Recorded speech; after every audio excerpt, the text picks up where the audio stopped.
हिलने है।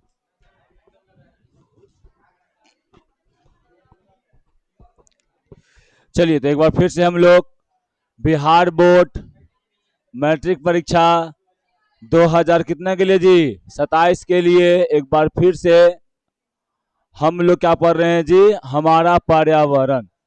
बायोलॉजी का चैप्टर नंबर कितना है जी, 8वां है। ठीक है, और लेक्चर नंबर कितना आज है जी, 2 है। समझे? देखिए कितना अच्छा लगता है जब दुनिया में पेड़ पौधा रहता है ना। समझे? कहा जाता है कि हरियाली जब रहता है, हरियाली अगर सामने रहता है तो माइंड भी क्या रहता है जी, फ्रेश रहता है। समझे? अगर हरियाली नहीं रहता, देखो भूख भंग मार रहा है, अगर हरियाली नहीं रहता है तो समझे कि माइंड भी इरिटेट हो जाता है। जैसे मैं आज घामा में घूमिएगा, धूपा में जब आप घूमते हैं तब आप लोग को देखने को मिलता है ना कि आप लोग इरिटेट हो जाते हैं। लेकिन वही अगर आप लोग घूमते हैं, कहीं बागवान में घूमते हैं, या कहीं बगीचा में घूमते हैं, या कहीं जंगल में घूमते हैं, या कहीं आप लोग पार्क में घूमते हैं, तो माइंड क्या रहता है जी, एकदम फ्रेश रहता है। समझे? क्यों रहता है वहां फ्रेश जी? क्योंकि वहां पे हम लोग को पर्याप्त मात्रा में ऑक्सीजन मिलता है, और एनर्जी भी पर्याप्त मात्रा में टूटता है, और ब्रेन को एनर्जी भी पर्याप्त मात्रा में मिलता है। समझे? ठीक। और जहाँ पे हम लोग रहते हैं ऐसे ही पे रहते हैं, जैसे में जहाँ पे पेड़ पौधा नहीं है ऐसे ही अगर रहते हैं, तो वहां पर क्या होता है ना छोटू, वहां पर तुमको देखने को ये मिलता है कि ऑक्सीजन की मात्रा कम होता है, कार्बन डाइऑक्साइड ज्यादा रहेगा, ब्रेन को ज्यादा एनर्जी पहुंच नहीं पाएगा। और जब ब्रेन को ज्यादा एनर्जी नहीं पहुंचता है तो ब्रेन इरिटेट हो जाता है। समझें? इसलिए आप अपने आसपास में जहां भी रहें वहां पर पेड़ पौधे को लगाया करें। समझें? ये नहीं कि प्रतिदिन लगाएं, ऐसा कर लीजिए कि एक महीना में एक आध गो पेड़ पौधा लगाएं, है ना। क्योंकि पौधा है तो जीवन है, पौधा नहीं रहेगा तो जीवन नहीं रहेगा। समझें? ठीक। चलिए अब शुरू करते हैं, हम लोग यहाँ पे आगे बढ़ते हैं क्या।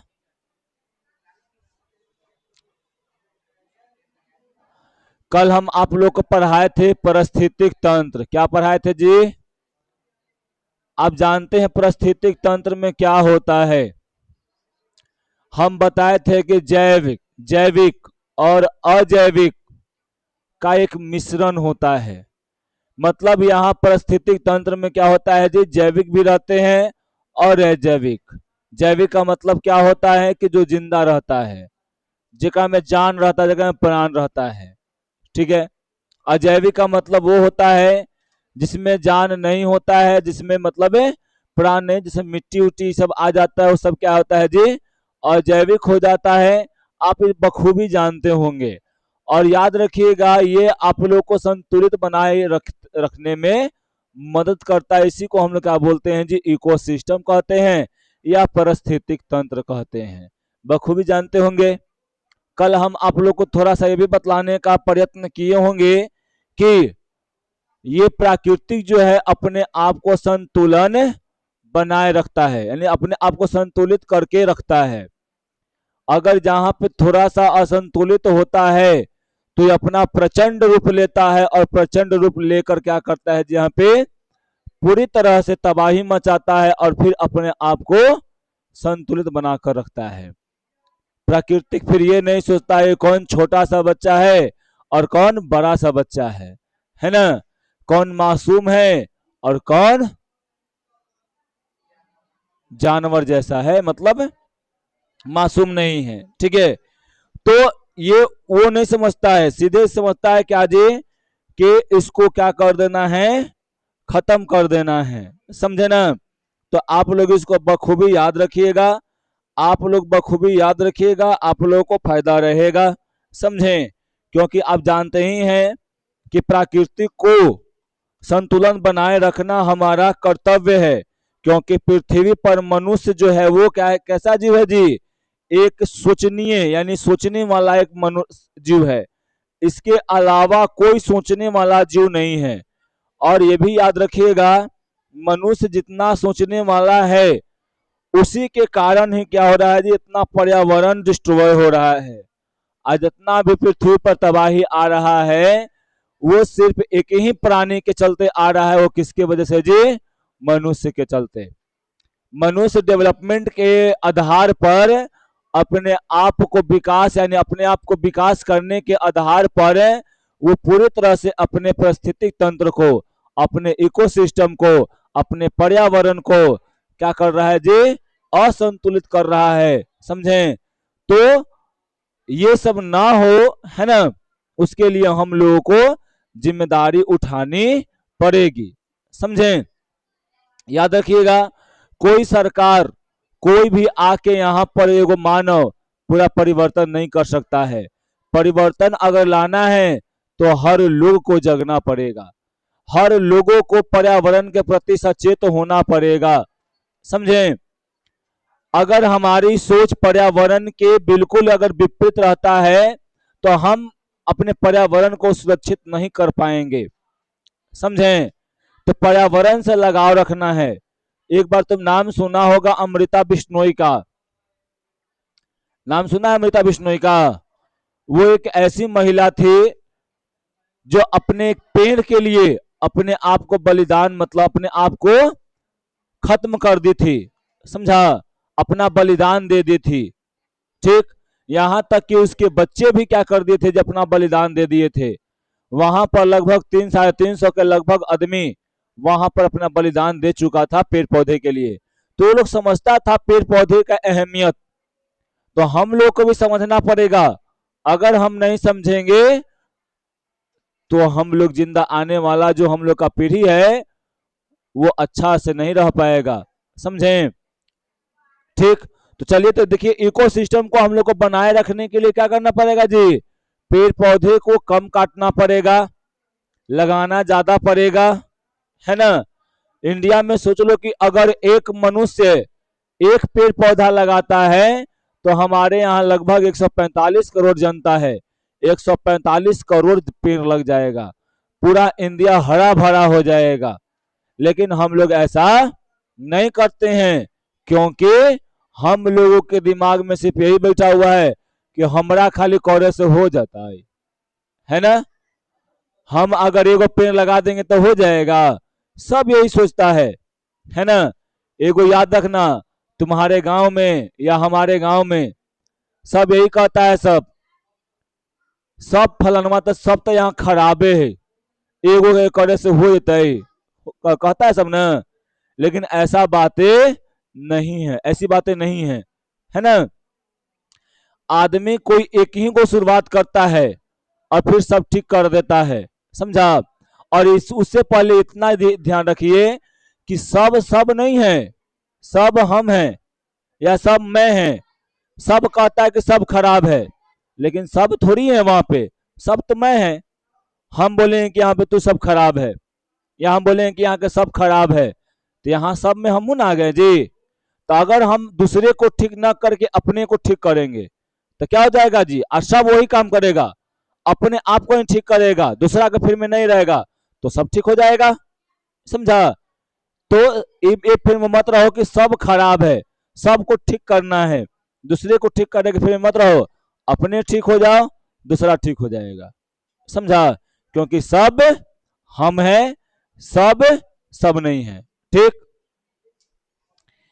चलिए, तो अब इसके बाद हम लोग आगे बढ़ते हैं।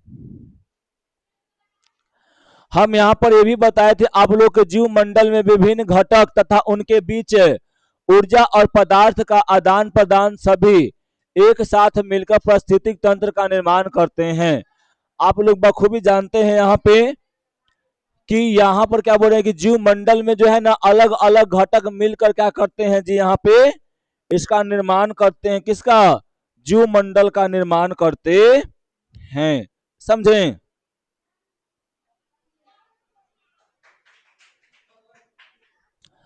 अब उसके बाद देखिए यहाँ पे बोला कि जीव मंडल की स्थिरता के लिए ऊर्जा और पदार्थ दोनों आवश्यक है ना। जीव मंडल के लिए ऊर्जा का भी उतना ही आवश्यकता है जितना कि पदार्थ का, या बोल सकते हैं जितना पदार्थ का आवश्यकता है उतना ही ऊर्जा का, है ना। बताइए हमारे यहाँ पे, बताओ ना, हमारे यहाँ पे सबसे बड़ा ऊर्जा का स्रोत कौन है? ये क्वेश्चन पूछा गया है बहुत बार, ऑब्जेक्टिव क्वेश्चन बिहार बोर्ड के द्वारा। हमारे यहाँ पे सबसे बड़ा ऊर्जा का स्रोत कौन है? सौर, सौर मतलब सूर्य, सौर मंडल में बोले सूर्य है ना। हमारे पृथ्वी पे, हमारे सौर मंडल में सबसे बड़ा ऊर्जा का स्रोत यही है, समझे। सब लोग यहीं से ऊर्जा लेते हैं, ठीक। तो चलिए आगे बढ़ते हैं हम लोग। तो देखिएगा क्या में दोनों रहते हैं, जैव घटक और अजैव घटक दोनों रहते हैं। काहे बाबू ऐसे काहे करता रहो, ठीक।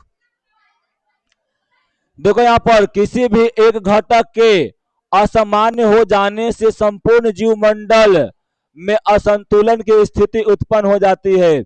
याद रखना, कोई भी एक चीज अगर खत्म होगा तब क्या होगा जी, यहाँ पे असंतुलित हो जाएगा। जैसे में आप लोग अभी गेस किए होंगे बहुत अच्छा से कि हमारे यहाँ पक्षियां बहुत कम हो चुकी हैं, पक्षियां बहुत कम हो चुकी हैं, जिसके कारण हम लोग को मच्छर, हम लोग के आसपास में बहुत सारा पतंगे, हम लोग के आसपास में, हम लोग के फसल में बहुत सारा कीड़े मकोड़े लग जाते हैं और खराब कर देते हैं। जब पक्षियां थी तब क्या था जी, वो पक्षियां उन कीड़ों मकोड़ों को खा जाती थी और फसल हमारा बच जाता था। क्या? हाँ, मच्छर को भी वहां पे कुछ जो होता है ना, उसका जो उसको बोलते हैं उसका लड़वा होता है, उसको वो क्या करता है जी, वहां पे खा जाता था सब। और जैसे ही खा जाता था तो वहां पे वो बच जाता था। मछली भी खा जाता था, है ना। तो याद रखिएगा, क्या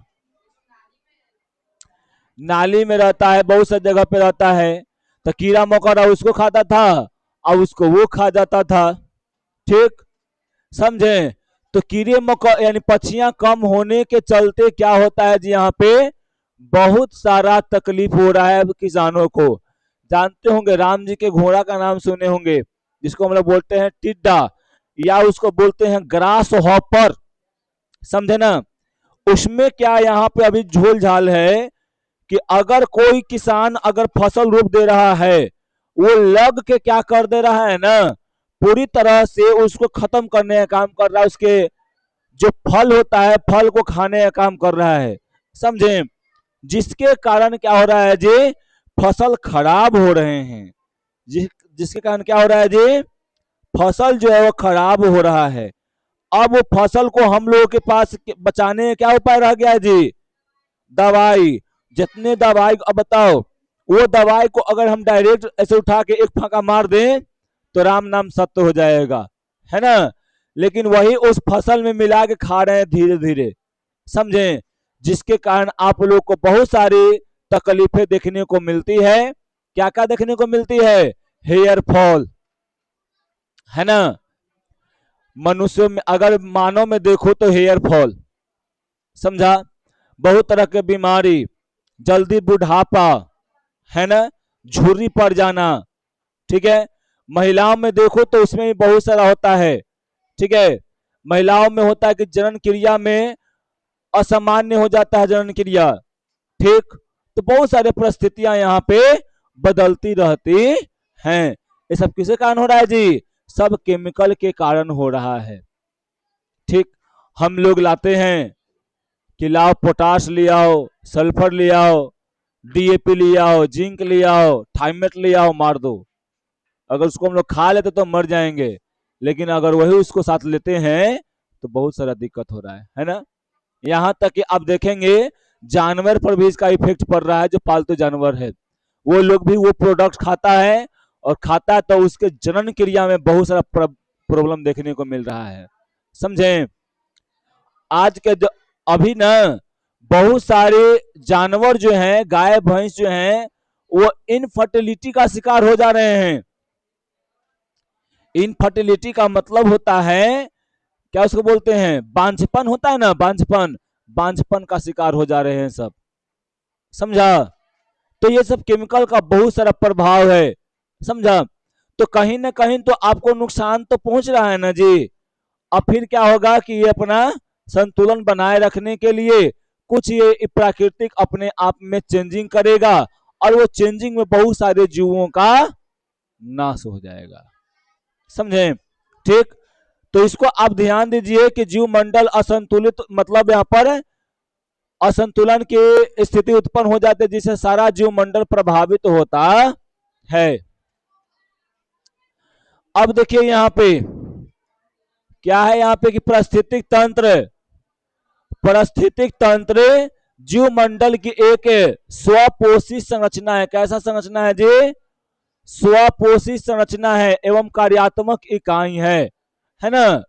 यह ऊर्जा के लिए पूर्ण रूप से किस पे निर्भर रहता है जी? सूरज भगवान पे।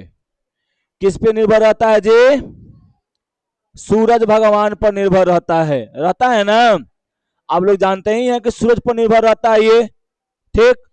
फिर उसके बाद देखिए, किसी क्षेत्र में, किसी क्षेत्र के अजैव एवं जैव घटकों में लगातार पारस्परिक क्रिया होती रहती है, और दोनों एक दूसरे से क्या होते हैं जी? अपृथकीय रूप में संबंधित होते हैं, तथा दोनों एक दूसरे को क्या करते हैं जी? प्रभाव डालते हैं। ये जैव और अजैव जो होता है एक दूसरे से अलग नहीं है, ये दोनों एक दूसरे पर निर्भर रहते हैं। समझे? जैसे में मान लो कि जैव में पेड़ पौधा है, पेड़ पौधा टूटेगा, गलेगा, फूटेगा, मतलब बोल सकते हैं कि पेड़ पौधा जो होता है खराब होके यानी मर के सड़ गल जाएगा तो मिट्टी बन जाएगा, अजैव बन जाएगा, है ना। और वही अजैव क्या करेगा जी? सजीव को, जो पेड़ पौधे होते हैं उनको क्या करता है? छोटे पोषण देने का काम करता है, पोषण देने का काम करता है, जिसके कारण आप लोग को देखने को मिलता है कि एक दूसरे पर निर्भर रहते हैं और सजीव भी जिंदा रहता है। तो इसके बिना ये नहीं है और न इसके बिना ये है। समझे ना? तो दोनों एक दूसरे से संबंधित है। जैव और अजैव अपने अस्तित्व के लिए दोनों एक दूसरे पर क्या रहते हैं जी? निर्भर रहते हैं। समझे ना? अब देखो, अपघटन एक ऐसा, अब यहां पर ध्यान रखना कि अपघटन कैसे एगो पारिस्थितिक तंत्र होता है। अपघटन मतलब जानते हैं? डिकम्पोजर या डिकम्पोजिशन। हाँ, कहा जाता है कि सौर गल जाई हैं अब माटी में मिल जाई हैं। ठीक है, तो पूरा सौर गल जाएगा। जैसे मान लो कि हम मर गए, मान लो कि हम मर गए, ठीक है, तो अब मर गए और उसके बाद क्या हो गया जी? मिट्टी में मतलब दफना दिया गया, तो धीरे धीरे हम पे माइक्रो ऑर्गेनिज्म लगेगा, और माइक्रो ऑर्गेनिज्म लग के क्या करेगा जी? उसको पूरी तरह से गला देगा, जितना भी मानसून है सब गल जाएगा और गल के मिट्टी में मिल जाएगा। हड्डी भी गलता है तो बहुत सारा टाइम लगता है उसके लिए, है ना। ये सॉलिड पदार्थ है ना, तो इसके लिए बहुत टाइम लगता है, और बहुत टाइम के बाद ये क्या करता है जी? ये भी गल उल जाता है, खत्म हो जाता है। हो सकता है कि कोई बड़ा बड़ा जंतु हो या कोई भी चीज से अगर दब जाता है तो इसको गलने और अथी करने में लाखों करोड़ों साल भी लग सकता है कभी कभी। समझे? ठीक। तो ऐसी कोई बातें नहीं है, लेकिन मांस जो होता है वो गल उल जाता है। समझे ना? अब उसके बाद देखो तो वही होता है अपघटन, है ना, यानी सौर गल जाएगा पूरी तरह से और सौर गल के मिट्टी में मिल जाएगा, उसी को बोलते हैं अपघटन। जैसे में गाय भैंस मरता है ना जी, गाय भैंस मरता है तो सब उठा के ले जाए कहीं पे बिक देता है सब। जैसे ही वो बिक देगा ना, जैसे ही गाय भैंस को जाके वहां पर बिक देगा, अब वो धीरे धीरे देखती है उसको, वहां जाएगी 5-6 दिन के बाद, तो वो मिलता है जी, नहीं मिलता है, वहां पे वो खत्म हो जाता है। कुत्ता भी खाता है, और नहीं भी खाया कुत्ता तो वो सड़ गल जाएगा, माइक्रो ऑर्गेनिज्म लग जाएगा, अब पूरी तरह से वो खत्म हो जाएगा। समझे? ये नहीं है कुत्ता खाएगा तो ही वो खत्म होगा, बल्कि क्या कर जाएगा जी, पूरी तरह से वो खत्म भी हो जाएगा। समझे? माइक्रो ऑर्गेनिज्म होता है, उसको बोलते हैं डिकम्पोजर। जो सड़ाने गलाने का काम करता है उसका नाम क्या है जी, डिकम्पोजर। और उस प्रोसेस को हम लोग क्या बोलते हैं जी, डिकम्पोजिशन, है ना, यानी अपघटन बोलते हैं। क्या बोलते हैं उसको जी, प्रोसेस को अपघटन। ये अपघटन जो करवाता है उसे क्या बोलते हैं जी, क्या बोलते हैं उसको, अपघट कारक कुछ करके बोलते हैं, है ना, जो अपघटन करवाने वाला होता है। समझे? तो देखो, अपघटन एक ऐसी प्रक्रिया है जिसके द्वारा अपशिष्ट पदार्थों को विखंडित तोड़ ताड़ के उसको मिट्टी मिलाने का काम करता है। समझे? पारिस्थितिक तंत्र सामान्यतः प्राकृतिक होते हैं, है ना, जैसे में वन, समुद्र, झील, ये सब क्या होता है, सब के सब प्राकृतिक होता है। मनुष्य के विभिन्न क्रियाकलापों से कृत्रिम पारिस्थितिक तंत्र भी बनते हैं, जैसे कि कृषि भूमि, पार्क, क्या पे क्या जी, फुलवारी, अभी मैंने फुलवारी शरीफ ना, बागान जिसको बोलते हैं हम लोग, जल जीवनशाला, और क्या है यहाँ पर जी,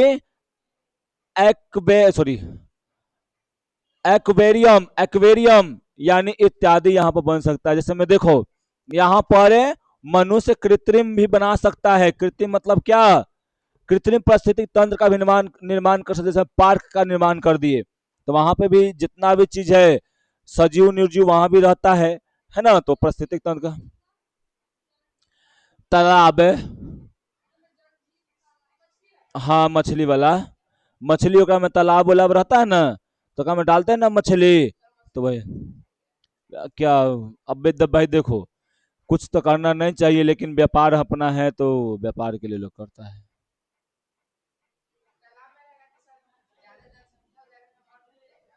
नहीं, वो प्रेम नहीं मरता है, लेकिन हाँ हद से ज्यादा हुआ तो मरवे करेगा। अब यहाँ पे ज्यादा जनसंख्या हो गया ना, आदमी मर नहीं रहा है। देखा कि अभी जा रहा था मध्य प्रदेश में, एगो शिप जा रहा था, जहाज जा रहा था, वो जहाजवा उलट गया, लेकिन उसमें देखो एक माँ थी, अपने बेटा को एक बार ऐसे पकड़ी तो सीधे मरहू गई, दोनों मर गई, लेकिन छोड़ी नहीं, है ना, वो होती है माँ, है ना।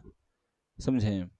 और हम लोग अपने मम्मी को बैतलही, बंदरी उंदरी सब कह देते हैं, ठीक है ना, या बोल देते हैं, कुछ और ही बोल देते हैं। समझा? कहती हैं तो कहते हैं ना, अट नकलो, करके हम लोग चल देते हैं, है ना। समझे? तो ऐसा भी हम लोग करते हैं, लेकिन वहां देखो माँ की ममता कितना था। और आज भी अगर आप लोग के पास है, अगर आप लोग के ऊपर कुछ है, अगर आता है, कोई अगर तकलीफ आता है, तो सबसे आगे वो रहती हैं। भले का है ना, उनके पास एक कुछ काबू नहीं है, लेकिन सबसे आगे रहती हैं, है ना। तो होता है माँ की ममता। चलिए देखिए इधर, अब है कि पारिस्थितिक तंत्र की संरचना कैसी होती है जी। देखो, एक पारिस्थितिक तंत्र के निम्नांकित मुख्यतः कितने कारक होते हैं जी, दो कारक होते हैं। एक होता है अजैव, है ना, अजैव अव्यय, जिसमें जीवन नहीं, यानी क्या होता है यहाँ पर जी, जिसमें जीवन नहीं है, यानी निर्जीव। जैसे में यहाँ पर मिट्टी उट्टी हो जाएगा, है ना, पत्थर हो जाएगा, जल हो जाएगा, वायु हो जाएगा, ये सब आता है अजैव में। यहाँ पर क्या है, जैव में क्या होता है जी, जो जीव यानी जो सजीव, जो जीवित रहता है, हम लोग हो गए, पेड़ पौधा हो गया, छोटे छोटे माइक्रो ऑर्गेनिज्म हो गए, सब हो गए, दोनों अव्यय परस्पर क्या होते हैं जी, क्रियाशील एवं एक दूसरे पर निर्भर रहते हैं। ये हम बखूबी आप लोगों को बता चुके हैं, है ना। याद रहेगा ना जी कि दोनों क्या रहते हैं, एक दूसरे पर निर्भर रहते हैं, है ना। एक दूसरे पर अगर वो निर्भर नहीं रहेंगे तो काम नहीं चलेगा। ठीक है छोटू, पूरा उधर से खिड़की लगा दो। अब देखो इधर पहले, अजैव अव्यय के कितने कारक होते हैं जी, तीन वर्गों में इसको बांटा जाता है। कौन कौन? भौतिक वातावरण, पोषण, और क्या जी यहाँ पे जलवायु यानी फिजिकल एनवायरनमेंट, न्यूट्रिएंट और क्लाइमेट फैक्टर। समझे? तो भौतिक वातावरण मतलब क्या? फिजिकल एनवायरनमेंट, है ना। देखो, एक फिजिकल एनवायरनमेंट एक ऐसा क्षेत्र होता है, यानी एक ऐसा क्षेत्र है जहां लोग रहते हैं, काम करते हैं, सीखते हैं और खेलते हैं। जैसे में हम यहाँ पर जानते हैं क्या जी? मृदा, जल, वायु, ये सब सम्मिलित होता है फिजिकल वाला में। जैसे में मिट्टी है, मृदा मतलब मिट्टी, है ना। मैदानी जो क्षेत्र होता है उस पे हम लोग खेलते हैं, दौड़ते हैं, है ना। वहां पे कुछ रह के सीखते भी हैं। जैसे हम यहाँ पे हैं, कोचिंग खोले हुए, कहाँ पे हैं? मिट्टी पे ही है ना। यहाँ पे इन्वायरमेंट है तो वायु है ना जी। आसपास में जल भी रहता है, जल में भी देखते हैं कि कितना मछली सब रहता है, वहां भी जीवन का संभव है। तो सब फिजिकल है ना। तो याद रखिएगा, जहां पे वो लोग रहते हैं, काम करते हैं, सीखते हैं, खेलते हैं, जैसे में ये सब जो हो गया ना, सब क्या है जी? फिजिकल यानी भौतिक वातावरण है, यानी फिजिकल इन्वायरमेंट है। समझे? यहाँ पर देख सकते हैं, ये सब आपका फिजिकल इन्वायरमेंट है। अब उसके बाद देखिए पोषण। तो आप पहले ही चैप्टर में पढ़े हैं कि पोषण किसे कहते हैं। अगर आपसे पूछा जाए कि पोषण किसे कहते हैं तो क्या बतलाइएगा? क्या बतलाइएगा पोषण किसे कहते हैं? तो पोषण एक प्रक्रिया है जिसके द्वारा जो होता है ना, कोई भी जीव जो होता है अपना भोजन ग्रहण करता है ना। पोषक तत्वों को ग्रहण करता है और ग्रहण करके अपने आप में ऊर्जा को लेता है। इसी को हम लोग क्या बोलते हैं जी? पोषण कहते हैं। अब यहाँ पे आप लोग को देखने को मिलेगा कि पोषण के अंतर्गत जो होता है ना, क्या होते हैं जी? कार्बनिक पदार्थ भी आते हैं और अकार्बनिक पदार्थ भी आते हैं। तो आप लोग जानते हैं कि कार्बनिक पदार्थ मतलब क्या जी? जेकरा में कार्बन सब प्रेजेंट रहता है। और अकार्बनिक पदार्थ मतलब क्या? जेकरा में कार्बन नहीं रहता। बहुत सारा चीज आपको देखने को मिलेगा कार्बनिक वाला में। पहले देखते हैं अकार्बनिक पोषक तत्व वे होते हैं जिसमें क्या होता है जी? कार्बन नहीं रहता है। जैसे में बहुत सारा खनिज, जैसे में आपको चाहिए आयरन, तो आयरन में कार्बन कहां से जी? सोडियम चाहिए, कार्बन कहां से आया? नहीं ना है। समझे? पानी, और यहाँ पे पानी का क्या होता है जी? H2O होता है। तो बताइए कार्बन है? नहीं है ना। बहुत सारा और अन्य तत्व आपको देखने को मिल जाते हैं जिसमें क्या नहीं होता है जी? आए, कार्बन नहीं होता है। अब उसमें है कार्बनिक पोषक तत्व। तो जेकरा में कार्बन मौजूद रहेगा उसी को ना बोलेंगे कार्बनिक पोषक तत्व। कोई दिक्कत है? नहीं ना।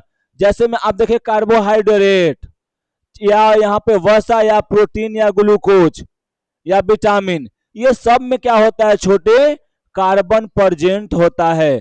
और जिसमें कार्बन प्रेजेंट होता है अनिकेत, उसमें क्या होता है जी? उसे बोलते हैं कार्बनिक पोषक तत्व बोलते हैं। समझ में आ रहा है आपको? कोई दिक्कत नहीं। अब यहां पर है जलवायु, क्लाइमेट, है ना। जलवायु देखते रहते हैं कि आप लोग बदलते, यहाँ पे जलवायु देखते हैं आप लोग की यहाँ का जलवायु हमेशा बदलते रहता है। कभी ठंडा तो कभी मौसम तो कभी जाड़ा। ठंडा मौसम होता है, जाड़ा मौसम अलग होता है ना। होता है ना, अलग है, दोनों एक ही होता है। देखो इधर पहले, तो जैसे में आप देख रहे थे परसों, आप लोग आए थे, कौन दोनों आए थे वो देखे थे। पहले घामा था, घामा थे था अलग अलग, कुछ देर के बाद पूरा अंधेरा हो गया। अंधेरा होने के बाद जो है पूरी तरह से बारिश पड़ने लगा, है ना। और पूरा अंधेर अंधर चला, समझा। और वहां पे कुछ लोग जो हैं, वहां पर एगो डिब्बा था उससे खेल रहे थे फुटबॉल, है ना। ठीक। हम तो एगो में गए रूम में ना, झांक के देख लिए, हमको कोई नहीं दिखा। उधर से आवाज आ रहा है कि सर हम यही में ही है। हमको लगा कि हैं कौन बोला है भाई, हम की भूत ना गए। फिर बाहर आया, आई वो लड़की, तो देखे कि हम वहाँ पे वो लड़की है ना। हम सही में वहां पे एकदम थोड़ा सा हदस गए थे। हम गए, देखे ऐसे करके मुंह पूरा देख लिए रूम में, एक को दिखवे नहीं किया हमको, इतना अंधेरा था। आगो में एगो लड़की थी, ठीक ना, हम डर गए। आए पता न वो का में 2 गो लड़की थी, तो एगो का छिपल थी, एगो आगे थी, तो आगे वाला नहीं दिखी। अब सोचो वो नहीं दिखी तो कैसी होगी, ठीक है ना। बाकी हम नहीं बोल सकते हैं, का छोटे बखूबी आप लोग जानते हैं। ठीक है। ऐ चलिए देखिए पहले तो जलवायु में क्या होता है जी, देखिए सूर्य की रोशनी, तापक्रम, आर्द्रता, दाब इत्यादि मिलकर क्या होता है जी, यहाँ पे जलवायु का निर्माण करता है। समझें, जलवायु पारिस्थितिक तंत्र में जीवों की संख्या, उनके उनके क्या है पर जी वितरण, मेटाबॉलिज्म तथा व्यवहार को प्रभावित करता है। जलवायु क्या करता है जी, हम लोग जलवायु जैसे बदलता है, चाहे देखना तुम यहाँ पर हम लोग का जलवायु कुछ और है ना, हम लोग क्लाइमेट कुछ और है। यहाँ पे ठंडा भी रहता है, गर्मी भी, सब सब मौसम यहाँ रहता है ना, सब चेंज होता रहता है। जैसे आप जाते हैं कश्मीर में, वहाँ पर ठंडा मौसम है ना, तो वहाँ पे जाते हैं तो आपका वहाँ वहाँ के अनुसार आपका शरीर ढल जाता है, आपके शरीर में मेटाबॉलिक रिएक्शन होते रहता है ना। और जो करिया भी रहता है वो कश्मीर में जाके गोरा हो जाता है, समझें। तो वहाँ एक अलग मेटाबॉलिज्म है, वहाँ पे एक अलग जलवायु है। तो उस जलवायु में क्या होते हैं जी, सब गोरा रहते हैं, वहां पे करिया भी जाता है लोग, तो वहां पे गोरा हो जाता है। क्या कुछ हो रहा है क्या उसमें? नहीं ना, क्या? अच्छा, बोल रहे हैं, ठीक, समझे। तो कोई हम पार्टिकुलर के नहीं बोल रहे हैं, मतलब बता रहे हैं क्लाइमेट चेंज, ठीक है। अगर आप लोग वहां गए, यहाँ से आप लोग चल जाओ कहाँ पे, एक एकदम गोर आदमी है, अनिकेत को भेज दो वहां पे दक्षिण अफ्रीका वाला में एरिया में, वहां पूरा करिया करिया आदमी रहता है, दिखेगा तो खाली दांत दिखे करेगा, आप कुछ दिखता ही नहीं है। अंधेरा रूम में खड़ा कर तो लगेगा कि कोई है ही नहीं है, दांत हंस दिया तो फिर हो गया। देखना वो सब वीडियो बनाता है कुछ लोग, दक्षिण अफ्रीका वो सब उधर के लोग है, अफ्रीका महादेश के लोग सब ना, कुछ लोग वीडियो बनाता तो मुंह ऐसे करता तो लगता है कि बाप रे बाप कुछ ही आ गया। देखिए है, इंस्टाग्राम पर सब पर देखने को मिलता है ना। तो देखो सब कितना करिया आदमी है वो लोग।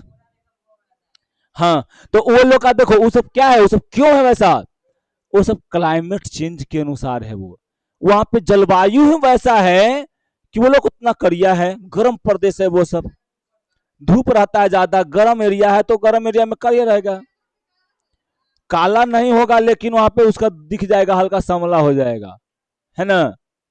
ठीक, जैसे मैं अब जाइए कश्मीर में, कश्मीर में लोग गोर सब रहते हैं, वहां जलवायु है, तो सब यहाँ पे जलवायु के अनुसार यहाँ पर डिपेंड करता है, समझे ना। वेस्ट इंडीज के लोग होते हैं, देखने को आपको मिल जाएंगे, बाप रे बाप, हद गोर रहते हैं सर, इतना गोर रहते हैं कि दांते खाली दिखेवे करेगा, है ना। तो बहुत सारे लोग होते हैं, ठीक है। तो ये जलवायु फैक्टर है, वहां पे मेटाबॉलिज्म वैसे काम करता है। किसी पारिस्थितिक तंत्र विशेष में जैव अव्यय के प्रकार का निर्धारण अजैव अव्यय के गुणों पर निर्भर करता है। बताए ना भी कि अजैव वहां का कैसा है इन्वायरमेंट, उस पर वो डिपेंड करता है, कैसा वहां पे जलवायु है उस पर डिपेंड करता है।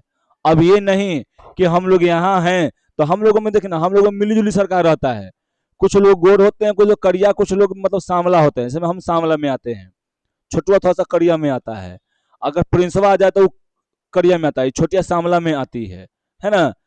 ये देखो ये हल्का थोड़ा सा पड़ती है थी में, ठीक है, ये गोर में आती है, सिया गोर में आती है, कोमल क्रिस्टियन में गोर आती है। तो ये सब क्या है जी, बाकी लगभग लगभग यहाँ पर देखो तो लगभग 1 2 3 4, चारों के छोड़ा के सब लगभग लगभग लेकिन में सब सांवला है, एगो थोड़ा सा करिया में आता है ना। तो वहां पर देखो तो हम लोग भी यहाँ पर क्या है जी, यहाँ पे सब क्लाइमेट, यहाँ पे अलग अलग क्लाइमेट है ना, उसके अनुसार यहाँ पर मतलब ढलता है आदमी, समझे। तो क्लाइमेट के अनुसार यहाँ पे सब लोग जो होता है, जितना भी शारीरिक मेटाबॉलिक क्रिया होता है वो सब किसके अनुसार होता है जी, जलवायु के अनुसार होता है ना, समझे।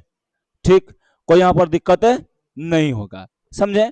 तो याद रखिएगा कि यहाँ पे अजैव यानी अजैव अव्यय पर भी क्या करता है जी, जैव वाला अव्यय निर्भर करता है। समझे? मेटाबॉलिक शरीर में होने वाले रासायनिक प्रक्रिया का एक समूह है जो क्या करता है जी, ऊर्जा प्रदान करता है। अब याद रखना, ये मेटाबॉलिज्म क्या है? तो मेटाबॉलिज्म एक प्रकार का रासायनिक प्रक्रिया है जिसके द्वारा जो होता है ना, ये प्रोसेस होता है। समझा? क्या क्या तो उसको करे थोड़े करे हैं, 1 2 3 4 को बोले हैं गोर, गोर बोले हैं सबके, है ना? देखो तो पहले, तो मेटाबॉलिज्म एक ऐसा प्रक्रिया है ना जिसके द्वारा ऊर्जा का निर्माण होता है, और ऊर्जा का निर्माण होकर क्या होता है छोटी, यहाँ पे वो हम लोग को ऊर्जा देता है और जिसके थ्रू हम लोग यहाँ पे जिंदा रहते हैं। देखो इधर पहले, अब यहाँ पे जैव है, तो जैव यहाँ पर भी क्या पढ़ रहे थे जी, सब अजैव पढ़ रहे थे। तो अजैव में 3 को देख लिए, है ना? अब देखते हैं कि जैव में कौन कौन है। तो जैव में कौन कौन है यहाँ पर जी? तो जैव में होता है, हम 3 वर्गों में बांटते हैं। कौन कौन यहाँ पर छोटी है? उत्पादक, उपभोक्ता और अपघटनकर्ता, है ना? छोटी समझ आ रहा है? तो तू ज्यादा उदास हो गई, का है? का कोई दिक्कत नहीं ना? देखो इधर, तो यहां पर जैव अव्यय जो होते हैं यहाँ पर 3 प्रकार के होते हैं। समझे? कौन कौन जी? उत्पादक यानी प्रोडक्ट यानी प्रोड्यूसर, जो उत्पादन करता है ना? या बोल सकते हैं कि यहाँ दूसरा का कौन है जी? उपभोक्ता, कंज्यूमर, ग्राहक जिसको बोलते हैं हम लोग। और अपघटन करता है यानी डिकम्पोजर, मतलब क्या जी? अपघटन करता, जो डिकम्पोज करने का काम करता है उसको। उत्पादक देखो कौन होता है? उत्पादक जो भोजन का संश्लेषण यानी बनाते हैं, यानी संश्लेषण मतलब क्या जी? बनाना, ठीक है, करते हैं, उसे हम लोग क्या बोलते हैं जी? उत्पादक। जो भोजन का संश्लेषण स्वयं करते हैं उसे हम लोग क्या बोलेंगे छोटे? उत्पादक। क्या बोलेंगे? उत्पादक। समझे? जैसे में हरे पेड़ पौधे अपना भोजन का संश्लेषण खुद करते हैं, ठीक। अब उसके बाद यहाँ पर क्या है जी? उपभोक्ता। अब ये जो करेगा उत्पादक ना, इसको ही खाएगा, उसको बोलते हैं उपभोक्ता यानी कंज्यूमर। क्या बोलेंगे जी? कंज्यूमर, ठीक है। जो पौधे जो पौधे और उनके विभिन्न उत्पादों को क्या करते हैं जी? खाते हैं, उन्हें हम लोग उपभोक्ता कहते हैं। जैसे मनुष्य, जानवर, बहुत सारा चीज आपको देखने को मिल जाता है। समझे ना? तो याद रहेगा ना कि उत्पादक किसे कहते हैं? प्रोड्यूसर, जो उत्पन्न करता है, जो खाता है उसे कंज्यूमर, ठीक है। अब है अपघटन करता। तो याद रखना, वे मृत उत्पादक तथा उपभोक्ता का अपघटन करके तथा इसके उत्पन्न पोषण और गैस को फिर से वातावरण में छोड़ देता है। समझिए, पहला में क्या हो गया जी? यहां पर देखिएगा थोड़ा सा, ये पेड़ पौधा है, यहां बनेगा, क्या बना जी? ये अपना भोजन बनाया, इसका प्रोडक्ट है, इसका प्रोडक्ट कौन खाया? ये है उत्पादक, उत्पादक। आइए क्या है जी?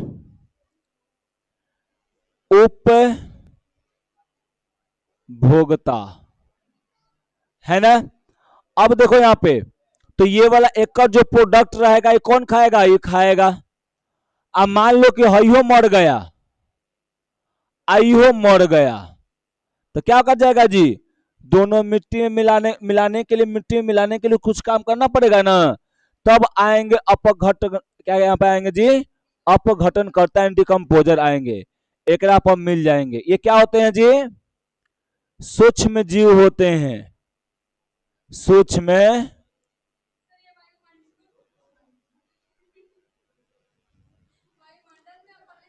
हाँ, वायुमंडल में पहले से उपस्थित रहते हैं, ठीक है। अब यहां पर आएंगे, इसको क्या करेंगे जी? सजीव रहेगा। अब आएंगे और यहां पर पूरी तरह से लग जाएंगे, दोनों को क्या करेंगे जी, सरा गला के एकरा में जो भी ऊर्जा रहेगा उन ऊर्जों को फिर से इन्वायरमेंट में मिला देने का काम करता है। कोई दिक्कत? बोलिए।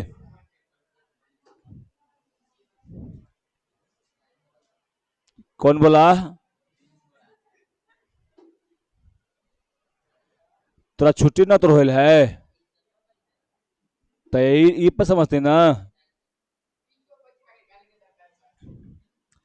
उसको तो पीछे बैठा के ले जाता है, तू कब पीछे बैठ जाता है। अब देखो उत्पादक में यहाँ पे आप लोग जानते हैं कि जो भी हरे पौधे, कुछ शैवाल होते हैं, घास के पेड़ पौधे जो होते हैं, वो एकमात्र जीवन है जिसमें क्या होता है जी, प्रकाश संश्लेषण द्वारा अपना भोजन बनाते हैं, है ना। जो भोजन पौधे में बनता है वह कैसा होता है जी, कार्बनिक यानी कार्बोहाइड्रेट के रूप में रहता है, समझे। कार्बोहाइड्रेट के रूप में हरे पौधे के ऊतकों में संचित होता है। याद रखिएगा यहाँ पे, हरे पौधे में हरे पौधे में भोजन का संचय किस रूप में होता है जी, जाओ, किस रूप में होता है जी, कार्बोहाइड्रेट के रूप में होता है, यानी स्टार्च के रूप में होता है, ठीक है। प्रकाश संश्लेषण की क्रिया में सह उत्पाद के रूप में क्या निकलता है जी, अब तुम बताएगे छोटी, प्रकाश संश्लेषण हो रहा था, ठीक है, ऐसा क्या कर रही है, ठीक है। तो यहां पर क्या होता है जी, प्रकाश संश्लेषण हो रहा था, ओका में से बना कार्बन डाइऑक्साइड, जल बना, एटीपी बना, ऐसा बात नहीं है, ठीक है। ग्लूकोज बना, ठीक है, फिर ओका में से कुछ थोड़ा सा मात्रा में जल बना, और उसके बाद क्या बनेगा, एक और क्या बनेगा, एक और, आंख के अंधी लड़की इधर देखो, क्या बनेगा, आए, ऑक्सीजन बनेगा। क्या बनेगा जी, ऑक्सीजन नहीं, ऐसे होता है, ऑक्सीजन बनेगा, ठीक है, समझी। एक पारिस्थितिक तंत्र में हरे पौधे की उपस्थिति अनिवार्य है, क्योंकि ये वातावरण में सभी चीजों को संतुलित बनाए रखने यानी संतुलित करने में मदद करता है, समझे। ये क्या करता है जी, हर एक चीज को संतुलित करने में मदद करता है। अब देखिए, हरे पौधे पारिस्थितिक तंत्र में निम्नलिखित कार्यों को संपादित यहाँ पर करते हैं, जैसे में क्या जी, ये पारिस्थितिक तंत्र में रहने वाले जीवों के प्रकार प्रकार का निर्धारण करते हैं। ये सौर ऊर्जा जो समस्त जीवों के लिए ऊर्जा का क्या होता है जी, मूल स्रोत है, उस ऊर्जा को ग्रहण करके क्या करता है जी, वहां पे इन्वायरमेंट मिलाने का काम करता है। ये मिट्टी में प्रमुख तत्वों को अवशोषित, मिट्टी से जो भी प्रमुख तत्व होते हैं उसको लेकर अपना प्रोडक्ट बनाता है, भोजन बनाता है। ये वायुमंडल में ऑक्सीजन और कार्बन डाइऑक्साइड के बीच का संतुलन को बनाए रखता है। तो उत्पादक जो होता है ये सब काम करता है, समझी। डांस नहीं कर रहे थे, सही से बता रहे थे, समझा, ठीक। उधर देखो वो थर्ड जेंडर आ गया है ना, बुढ़वा। तो याद रखना यहाँ पे, तो वायुमंडल में ऑक्सीजन और कार्बन डाइऑक्साइड के बीच जो संतुलन को बनाए रखता है उसे हम लोग क्या बोलते हैं जी, उत्पादक कहते हैं, है ना। ऐसे चक्कर में क्या हो गया, डांस करी थी यही आए, मेहंदी है रचने वाली हाथों में, हाँ मैं,